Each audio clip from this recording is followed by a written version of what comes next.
Like I said, day number 2, a little behind, so I'm going to catch up. Day number 2.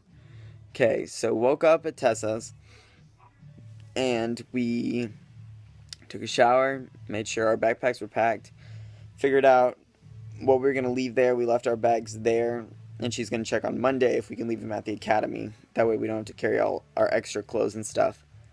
But she was a great hostess, loved her. Can't wait to go back so I can buy her a pint. But she saw us off, and we left her place at 8 in the morning to catch our bus to Paris. We rode the tube and got off at Victoria Station. Took us forever to find the coach bus because, like, we asked someone, and they said it was, like, right over there, and we went right over there, but it was not over there. We had to keep walking, so it was a little further than expected. Luckily, we left a little early so that we can find it. We found where our bus was leaving off. We got our tickets, had some breakfast, which was sausage, cheese, and egg wrap with the water, delicious, for two 20 pounds. And then we hopped on the bus, which was this double-decker bus, but like the luggage was underneath, and then the driver was on the bottom, but everyone else was up top. So that was really cool. We rode together for a while, checking out London, looking at all the countryside, and that was just really cool to see all the rural and urban areas of London and England. And then after we left the city a little bit, we got tired, so I decided to jump to the back where there was 2 empty seats and just lay down and take a nap. Then we got to a place where we needed to give our passports. Some cops stopped us, and we needed to show passports before we went in the tunnel.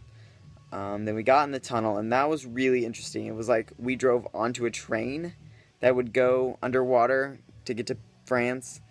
So that was an experience. We just kind of was like in this cargo, which was interesting. It was dark a little bit, so it was good napping time.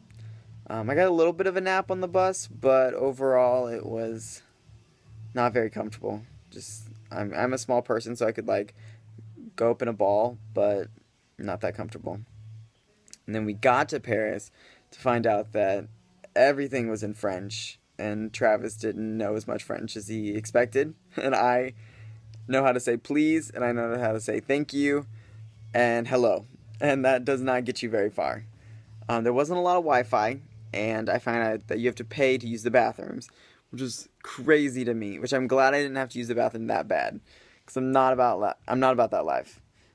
But I did find a place for Wi-Fi, which was McDonald's, so thank you, corporate America, for your McDonald's that is in Paris that gives us Wi-Fi.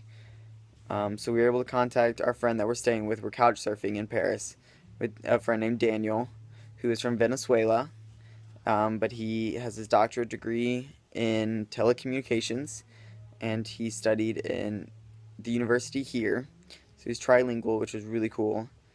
And we were able to meet him at the McDonald's, and he was able to show us around. He showed us how to purchase tickets for the train that we could use all day. He gave us maps. He gave us pretty much a brief course on how to work the trains, which was awesome. I feel like I'm a pro now. So we took some trains back to his place, which was nice because it's like on the 5th floor of this hotel tower, or this tower, which I'll give you a little tour. Okay, so here's the bed. You see, and that's him, a giant picture of him. Oh, there. So this is kind of the living area. And, yeah. So we've got that little room and then the bathroom around the corner. But this is kind of like where the living room, kitchen, all that stuff. Got this little kitchen area here. He made us breakfast this morning, which was awesome. His split bed, and then Travis and I, our bed.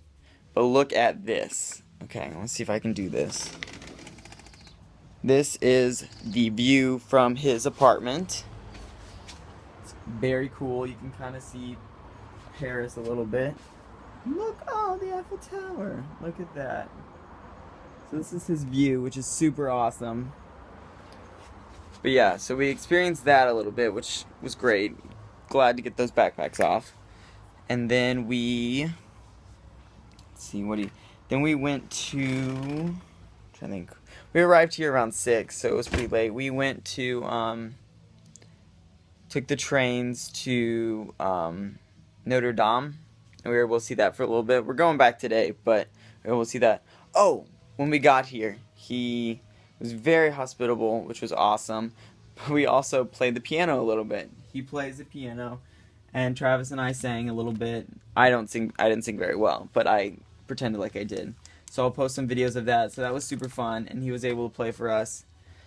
So that was great. And then, well, when we got on a train to Notre Dame, and then we went down this, like, it's kind of like downtown in Springfield. There's a lot of shops, a lot of restaurants. The menu was actually on the outside, and it shows you, like, this is for £10 or €10, and this is for €15. So that was awesome that we were able to see kind of what they offered before we went in and how much it was going to cost. We ended up getting on this French restaurant that was about €15 for a starter, a dinner, an entree, and a dessert. So that was really cool. So we got to experience French food all around. Travis and I decided to be pretty bold and decide to try some things that we hadn't tried before. One of them being frog legs, which was really good. It kind of tastes like chicken. And the other thing was escargot, which tasted kind of expected. Not too crazy. It wasn't like, I didn't dislike it, but it wasn't like, I want escargot. But that was interesting. It was good. And then I had a roasted duck. Never had duck before. It was delicious and crispy, and I loved it. And Travis had some beef, something cooked in wine sauce, which was delicious too. And then for dessert, we had creme brulee and chocolate mousse, which was delicious. But yeah, it was just overall good experience just to be out in the culture and see the people and all that stuff. So that was great. And then Daniel took us to the Eiffel Tower, which we saw at night, which was beautiful. And then he surprised us because at 1 o'clock, the Eiffel Tower lights up and just like goes crazy. And we weren't expecting it, but he expected it. So he was kind of laughing at us when we like freaked out. But that was really cool to see at 1 in the morning. And I mean, we were out for a while, and it was, I mean, the trains are crazy how fast, and they don't stop for anyone. So it's just a fast-paced city, and people are going where they need to go. And a lot of people are speaking French. So that was just really cool to just like dive into the culture and the people and to be able to see that kind of stuff. I did find out that on the train that I was on, I accidentally made eye contact with someone, and he started yelling at me in French. And I think he wanted to fight me, so I just pretended that I didn't see him again and just ignored him because I don't speak French, so I don't really know what he's saying. But no one else noticed, but I was like, this guy wants to fight me, so I'm just going to pretend like I didn't hear him. So I was not going to get in a fight the first day of France, that I was in France. That would have been crazy. Yeah, overall, like, it was super fun. Kind of rode the train a couple times around the city and came back here and just, like, crashed. I mean, the bed was super comfortable, and Daniel was really hospitable. And he's going to take us out tonight, but he went to a barbecue today, so we're just going to go to the Arc de Triomphe and the Eiffel Tower again, and maybe go see Notre Dame. Make sure we get our Eurail tickets, but overall it was a pretty good day. So about to start day 3.